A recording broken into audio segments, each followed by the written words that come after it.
The waxing light will guide them to their buoys, and the sea will bring them what they need. There are moments in life that start out feeling ordinary, until somewhere along the way they turn out to be more extraordinary than you could ever have imagined. There are places that echo long after you've left them. And there are people, strangers at first, who end up bringing you the faith and perspective you never quite realized you were missing. So it was for me down east.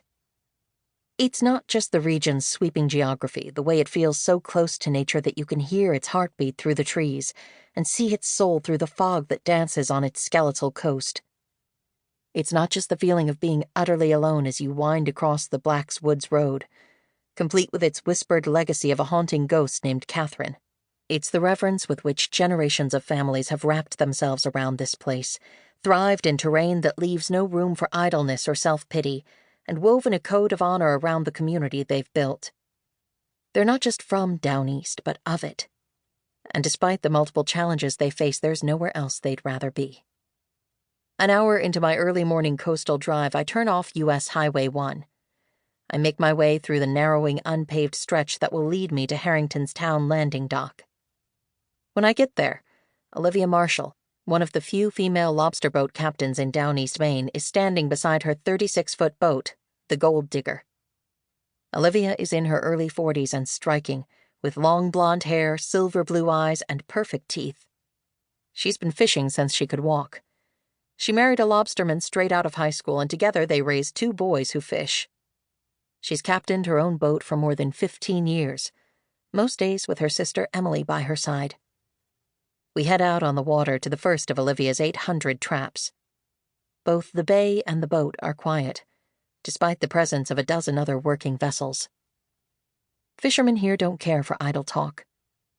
Olivia will haul about 1/3 of her traps today before she heads to shore mid-afternoon.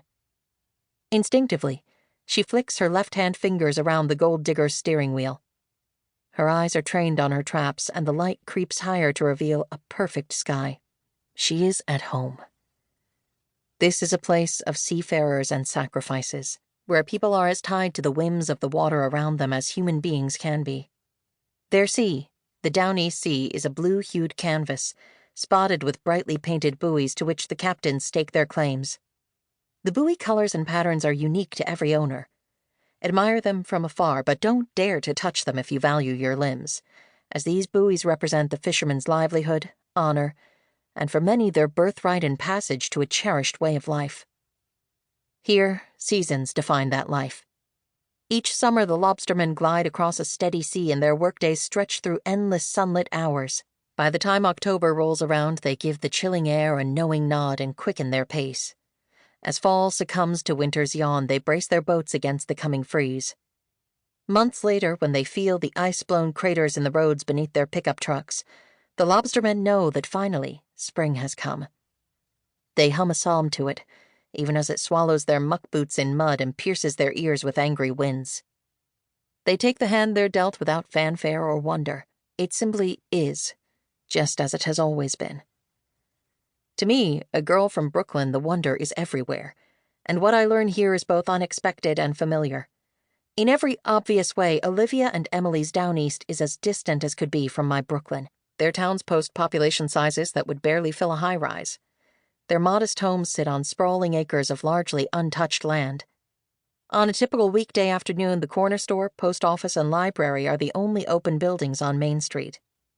I pass them in the blink of an eye. But in ways that matter, I feel deeply connected to Olivia and Emily, and to this place, a place I've come to love these past 4 years. Even though, at a superficial level, we don't appear to have much in common, I realize my foundational story is not so different from theirs. Although my childhood memories were carved in concrete 500 miles away, the priorities my parents emphasized mirrored many of those that shape Downeast life. At 14, my mom, a wide-eyed, old-world girl from a tiny Peloponnesian village, had boarded a ship from Piraeus, Greece, with her sister and crossed the Atlantic to find a new home. She and her 4 siblings followed their widowed father's quest for a better life. A few years later, she fell in love with my dad, a first-generation Greek-American who made it through the Depression with generous daily doses of stickball and family love. My parents' story was the classic working-class immigrant tale of hard work.